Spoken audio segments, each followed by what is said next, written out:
Bonjour amis d'Internet et d'ailleurs.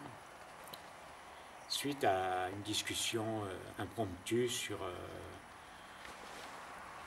les ordinateurs avec un ami, on en est venu à parler de l'intelligence et de la personnalité, de l'ego.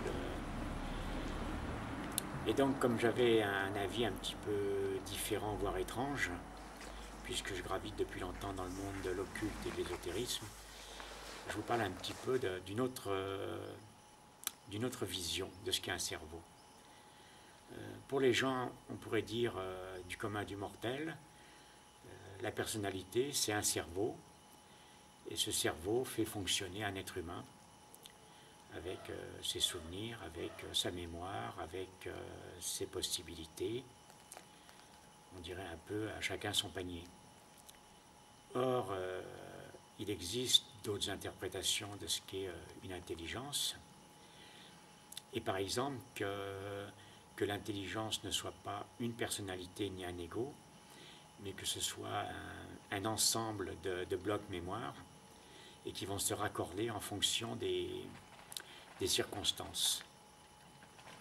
Dans ce cas présent, ce n'est plus une personnalité qui fait un travail de représentation du monde et de sa réalité, c'est le cervelet placé à l'arrière du cerveau, tout à fait en haut de la moelle épinière, et c'est le cervelet qui sert d'intégrateur et qui va, en fonction des données transmises, activer des blocs mémoire du côté gauche du cerveau, du côté droit, qui va aller chercher le côté reptilien, le côté chevalin. Donc on n'a plus réellement une personnalité, mais des personnalités fluctuantes. Alors je sais bien que ce que je dis là est très complexe à comprendre, que probablement 99% des gens auront déjà décroché et seront passés à autre chose, mais il se peut aussi qu'il reste 1% et que ça puisse intéresser, c'est pour ça que je le fais. Ce cervelet va donc jongler un peu comme un espèce de jeu de cubes.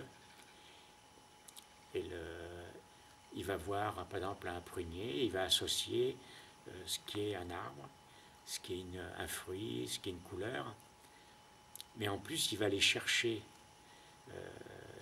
d'autres données qu'il va intégrer à ça. Et donc on pourrait dire que cet être humain décrit là présentement est un être humain qui ordinairement est médiocre, va chercher son pain le matin, cuisine, fait du balai, fait du ménage, enfin voilà. Et par contre, en fonction des circonstances comme décrit précédemment, il va raccorder à cet individu médiocre des blocs mémoire supplémentaires pour comprendre ce qui arrive. C'est-à-dire qu'on peut être médiocre à 10h15 et suite à un besoin de réflexe en voiture ou un besoin d'une discussion pointue, on peut passer à génie avec un QI inouï, et quand on n'a plus besoin, les blocs se remettent en sommeil et on redevient tout doucement l'individu médiocre et ordinaire et qui va vaquer, et tant mieux parce que c'est épuisant d'être génial 24 heures sur 24. Donc je n'essaye pas trop de poursuivre trop mon exposé, c'est juste pour essayer de vous montrer une autre explication du monde et d'un cerveau humain, en espérant que vous ayez compris quelque chose. Si ça peut vous rassurer, moi je me comprends.